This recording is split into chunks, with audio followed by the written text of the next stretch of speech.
A fase oral é caracterizada pela urgência das necessidades, extrema dependência, nenhuma consideração pelos outros, baixa tolerância à frustração e à ansiedade da separação.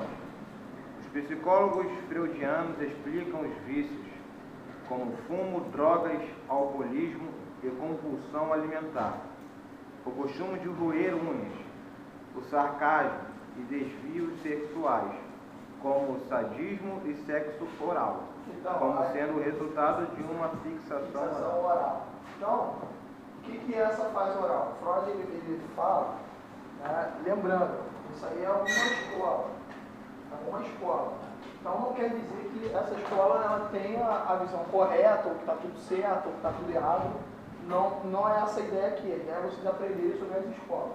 Então Freud, ele fala que no desenvolvimento psicossexual de toda pessoa, né, ela, desde a infância, ela tem um desenrolar. Então, alguns seres humanos, algumas pessoas, eles param, tem uma fixação, como está escrito no caso, uma fixação oral. O que seria uma fixação oral? Uma fixação oral seria uma pessoa que ela não desenvolveu bem a sua sexualidade ou o seu equilíbrio psicológico, e aí ela tem, né, uma fixação, ela fica meio presa em um estágio. Então, por exemplo, ele diz que pessoas que fumam, né, pessoas que bebem, pessoas que roem unha, eles têm um desenvolvimento preso ali naquela área, na parte da fase, a fase oral. Então, a fase oral, segundo Freud, é uma fase que vai dos 12 meses aos 18, então de 1 ano a 1 ano e 6 meses. A criança recebe gratificação através da boca, língua e lábios, tá? Ela sente prazer, então essa criança ela fica sugando, mordendo, né? E isso dá prazer para ela. Aquela criança que tudo quer pegar e botar na boca, tá? Você vê as crianças normalmente, elas pegam o brinquedo, pegam o copo e quer morder. Aí a mãe fala, o dentinho está crescendo. Freud fala que não é só isso. Né? Freud fala que essa criança ela tem um prazer, né? Porque a boca é uma área erógena, ou seja, a criança, é óbvio, tá, irmão? A criança ela não tem aquela ideia de sexo como um adulto tem. Aqui não está falando isso, que a criança ela desenvolve uma ideia, caramba, olha, algo sexual muito gostoso, uma criança pervertida, não. Freud quer dizer que a boca é um local erógeno, dá prazer, e a criança sente prazer. Quando ela está amamentando, ela sente um conforto, um prazer. Então a boca seria a primeira fonte de satisfação, é a relação comum. Então a criança começa, segundo Freud, a se relacionar com o mundo, através da boca, sentindo as coisas através da boca. E aí Freud vai falar que existe uma necessidade básica que precisa de outros para ser suprida, ou seja, a sensação de confiança e conforto.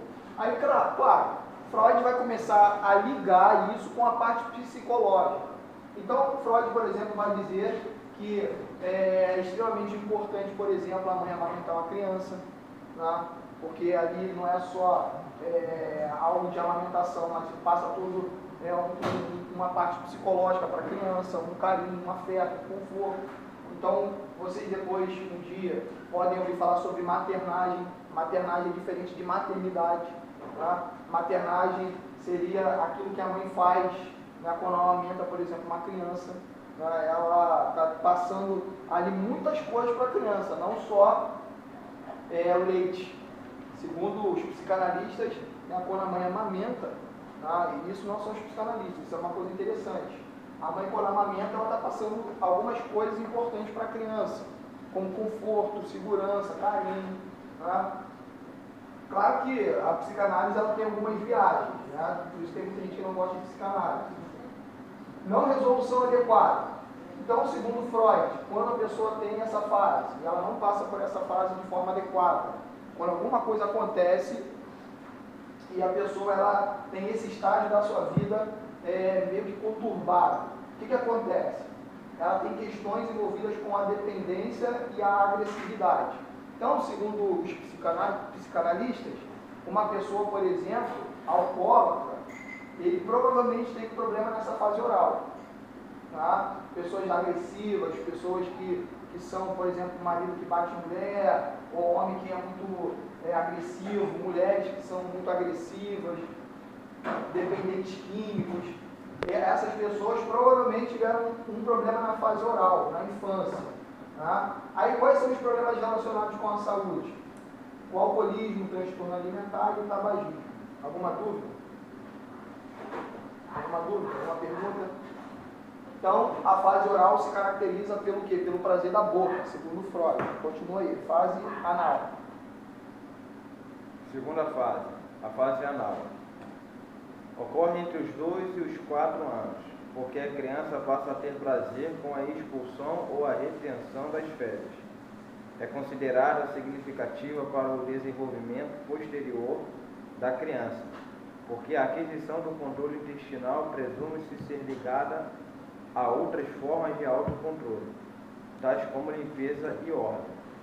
Excesso de ordem, parcimônia e obstinação são traços característicos do caráter anal.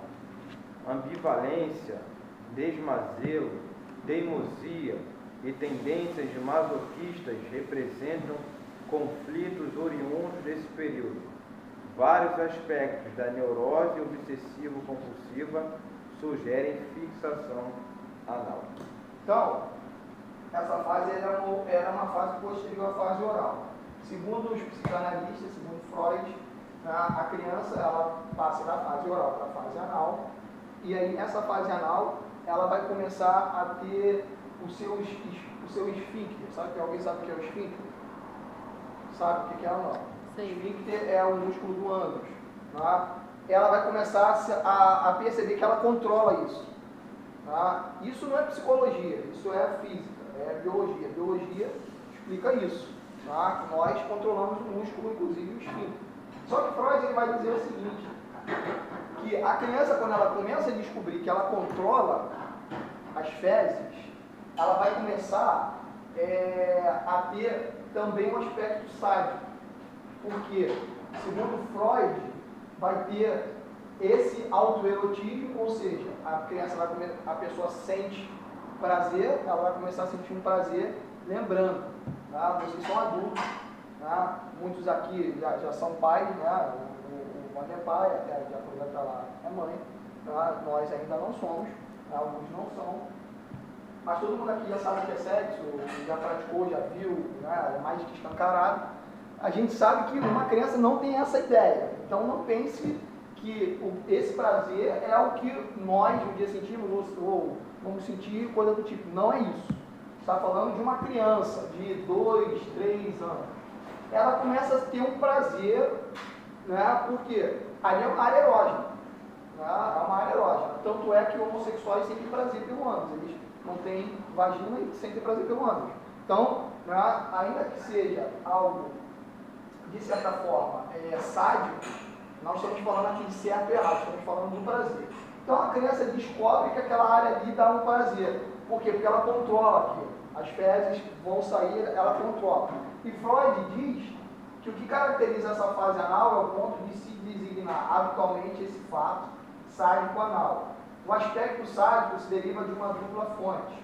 Por um lado, a origem do próprio ato de expulsão, ou seja, as matérias fecais sendo consideradas como objetos destruídos, a criança começa a descobrir que tem algo dentro dela que ela expulsa, tá? Ela começa a descobrir isso, e aí ela começa a não ter nenhuma consideração. Então tem esse lado. A criança vê, caramba, tem alguma coisa que está saindo, e ela começa a não ter nenhuma consideração. Por outro lado, tem os fatores sociais, que desempenham mais tarde um papel, pois a criança pode utilizar sua faculdade de expulsão para desafiar os pais. Aí Freud vai começar a ligar isso com a psicologia. Freud vai pegar algo biológico e liga com a psicologia. E ele vai ligar isso muito às neuroses. Alguém lembra qual é um dos fatos fortes da neurose? O que caracteriza uma neurose? Eu comentei. Por que uma pessoa fica neurótica? Claro que eu não quero que... Porque ela transforma o problema numa doença, assim, mais ou menos? Sim, mas tem alguma coisa que eu falei, eu não quero que vocês deem diagnóstico, porque a gente nem vai fazer isso na aula também não é muito fácil de fazer, isso precisaria ser muito aprofundado. Mas eu falei algo nas outras aulas que faz com que uma pessoa desenvolva uma neurose. Uma coisa bem fácil, que eu até apliquei isso na Santa Ceia, por exemplo. Eu apliquei isso trazendo para a Santa Ceia. O que faz uma pessoa ser neurótica? Quando ela é contrariada? Não. Não. Por exemplo, por que o maluco não é neurótico, ele é psicótico? Qual a diferença do psicótico para o neurótico? Básica. Claro que, voltando, vai fazer diagnóstico, mas tem uma diferença básica. O psicótico maluco. Não. O psicótico maluco, ele faz as coisas por quê? Por prazer. O prazer está envolvido em todos, né? É o id. Mas, vamos lá. Por que o maluco mata? Sei lá, porque ele acha que aquilo é normal, certo? Ele acha que aquilo é normal. E um neurótico? Pode matar? Pode. Mas por que ele é neurótico? Porque quando ele matar, o que vai acontecer? Quando ele matar, o que vai acontecer? Com ele. Ele vai cair em si? E aí vai acontecer o que quando ele cai em si? Culpa? Culpa. O neurótico, ele tem muita culpa, ele se sente culpado. Por isso que ele fica neurótico. Tá? E aí a gente aplicou isso na Santa Ceia, por exemplo. Então, pastor, fala. Não, porque eu não estava aqui, né? Eu não peguei. Eu vou ler no tablet. Eu não peguei isso, não. Então, eu não entendi a diferença do. Básica, a gente vai falar eu mais. gravei. Mas a diferença básica de um maluco para uma pessoa. Maluco que nós dizemos. Maluco é o doido, o psicótico, isso. A gente falou maluco aqui para forma prática, mas isso aí mesmo. Teu tio lá, vamos supor, teu tio é psicótico? Não sabemos. Pode ser que sim, pode ser que não. Mas o que caracteriza uma pessoa psicótica do neurótico? O psicótico, ele acredita naquilo. Aquilo é a realidade para ele, ainda que seja uma loucura. Um exemplo, o ET me pegou à noite. Ele acredita naquilo. Ele vive aquilo como uma realidade. O neurótico, ele sabe da realidade, mas ele sente culpa porque ou ele transgride, ou ele sente culpa porque ele não consegue fazer. Um exemplo, a Didi sabe que tem que amar a Juliana, mas ela não ama a Juliana. O que vai acontecer com ela? Ela vai ficar isenta disso? Ela vai levar normalmente? Não, ela vai se sentir culpada. Por quê? Porque existe uma moral dentro dela que vai dizer para ela que ela tem que amar. E ela não consegue amar. Mas ela sabe que tem que amar. Mas ou ela não quer, ou ela não sente. E aí isso traz um problema interno para ela, porque ela se sente culpada. Entende? Então, um louco, por exemplo, foi lá e estuprou uma criança porque ouviu uma voz do além dizendo que Deus mandou estuprar. Ele não vai se sentir culpado. Ele é inocente. Por isso que, por exemplo, no tribunal ele é inocente.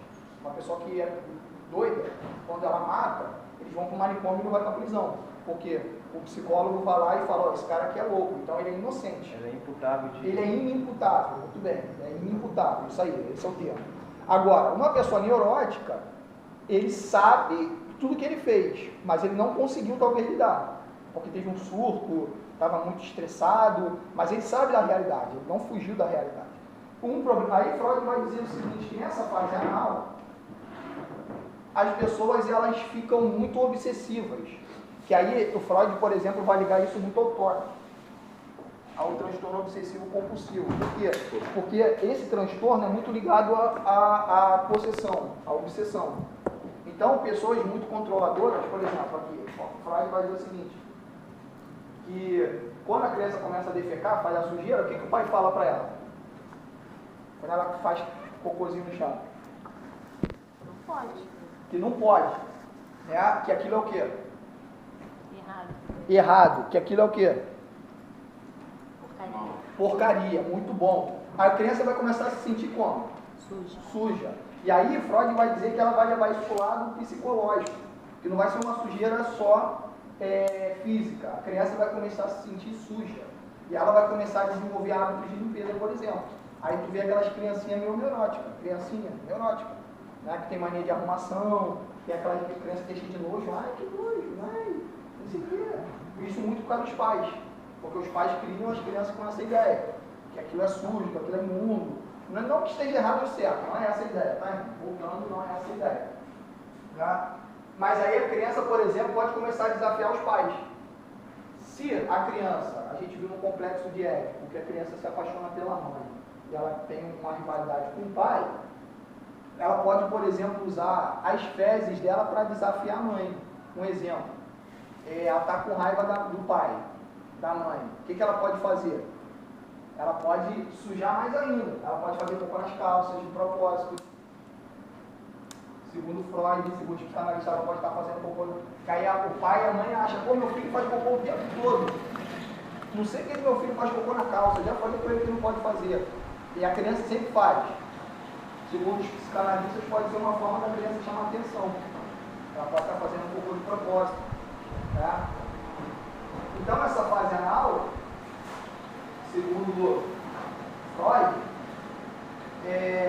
passa da fase oral para anal, no segundo e terceiro ano de vida, dá essa maturação do controle muscular da criança. Ou seja, a criança começa a contrair. Ela começa a saber que ela controla. É o período que se inicia o andar, o falar que se estabelece o controle dos esfíncteres, né? Desenvolve-se o sentido que a criança tem coisas suas, coisas que ela produz e pode ofertar ou negar. Ou seja, é a fase onde a criança vai dizer que tudo é o quê? Dela. Ou seja, ela começa a ver que tem alguma coisa que é dela. Poxa, eu controlo o meu cocô, isso é meu, eu posso fazer ou não. Então, segundo os psicanalistas, essa é a hora que a criança começa a entender que ela é o centro dos negócios, das coisas. Né? Ela é o centro. Lê aí na apostila. Agora vamos para a terceira fase, assim, né? Já passou para a fase fálica? Isso. Então, nessa fase anal, para a gente pular, quando uma pessoa ela tem uma fixação anal, ela não passa dessa fase direito, vai ser muito ligado isso às neuroses. Né? Como eu falei, as neuroses, onde a criança vai sentir culpa das coisas. Né? Por quê? Porque ela tem um desejo e aí dizem para ela que ela não pode fazer. Tá? Então, você vê que aquelas crianças muito metódicas, tem criança que é muito metódica, normalmente elas têm fixação na fase anal, segundo Freud. Tá? Pode pular. Pode ser? Pode pular. A terceira fase.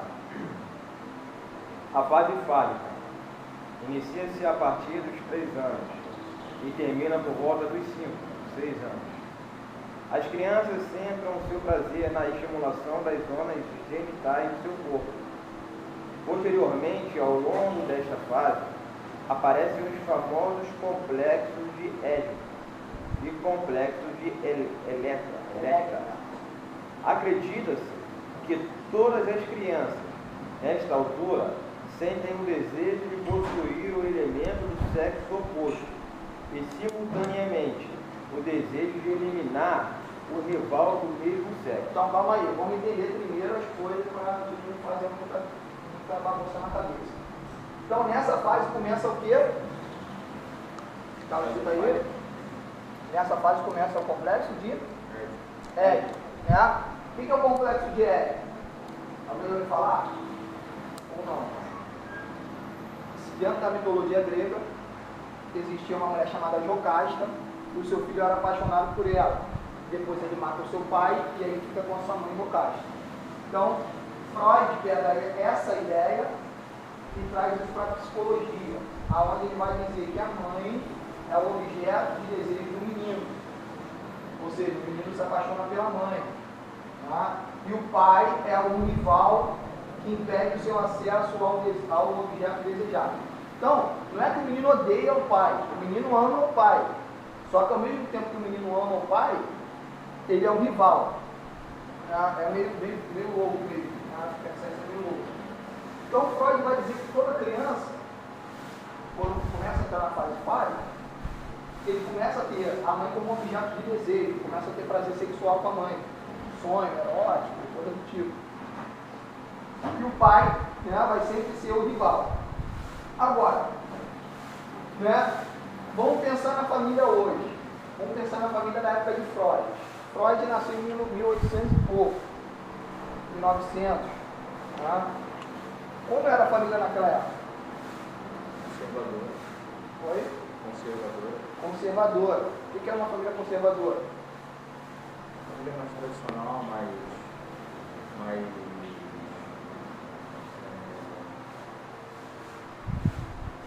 Tá certo, é o caminho certo, pode continuar. Pelo caminho certo. É, Como é que é a constituição dessa família? Mais fácil, mais fácil. o pai é a autoridade máxima dentro de casa e a mãe é a Amélia, né? Isso, a Amélia, na tradução, exato. Como é que era a família? Como é que era a família? Pensa agora, já você deu essa ideia. Como é que era a família? Uma imagem na cabeça de vocês de como era essa família. Bota para hoje. É igual? Não.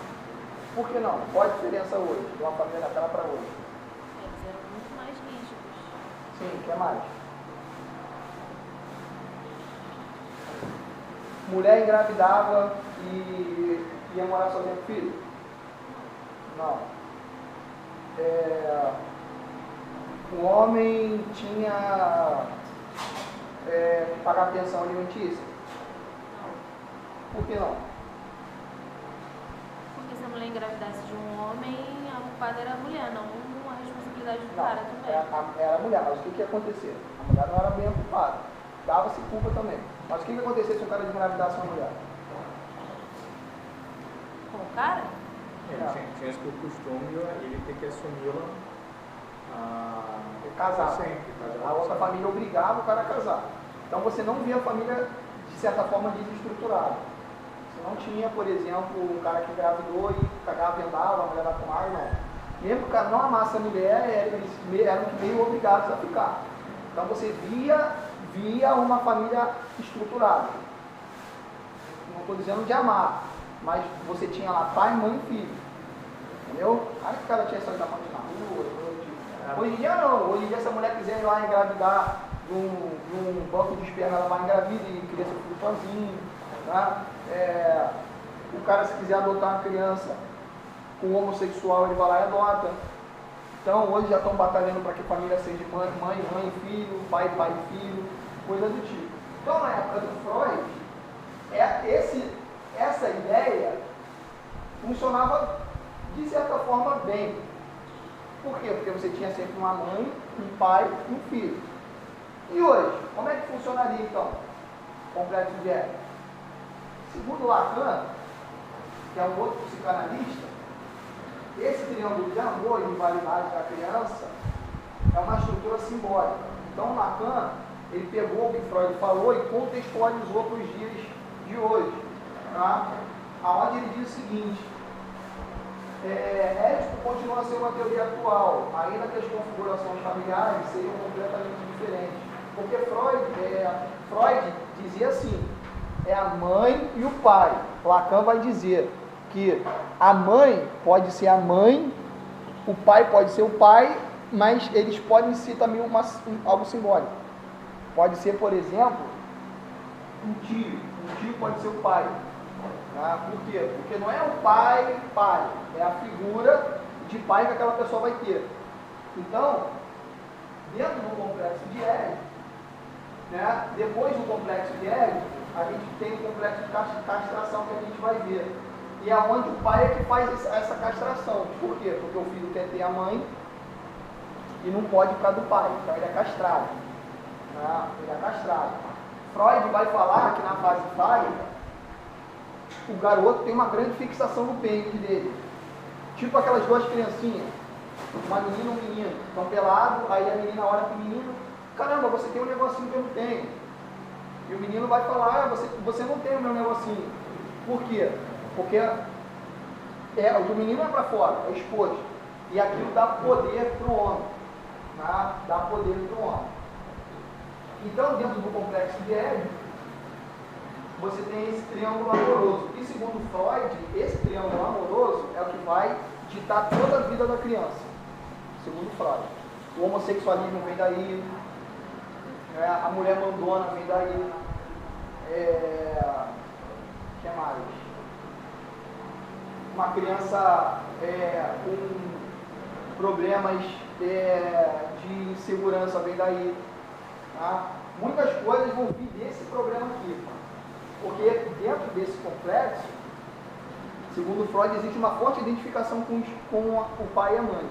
E aí, quando isso é rompido, isso não é saudável, você vai ter muita crise dentro do lar. Lembrando que isso é a ideia de Freud. A ideia de Freud. Se funciona assim ou não, né, cabe a cada um analisar e decidir. Agora, que realmente, dentro de uma família, quando você vê uma criança com um problema, com pai ou mãe, ou de uma família desestruturada, isso causa realmente grandes problemas na vida de uma criança. Principalmente porque isso, segundo os psicanalistas, explica, por exemplo, por que um homem tem mais identificação com a mãe. E se você botar em matéria de proporção, números, o garoto sempre se identifica muito mais com a mãe do que com o pai. Quase que 100% isso, se não for 100%. É claro, o filho, depois ele admira o pai. Né? Isso aqui, segundo Freud, não corta a admiração do filho pelo pai. Pelo contrário, tem casos, eu não vou trazer casos aqui, mas tem casos que o filho se identifica tanto com o pai que ele quer ser igual ao pai. Mas ele quer ser igual ao pai por quê? Porque ele quer ficar no lugar do pai. Porque o pai é o que tem a mãe, então ele quer a mãe. Então, no caso, ele vai buscar ser igual ao pai para poder ter a mãe. É meio doido, né? Isso é um pouquinho viagem mesmo. Mas isso pelo menos ajuda a gente a entender certas coisas. Se funciona assim ou não, não importa, mas ajuda a entender certas coisas. Continua lendo aí.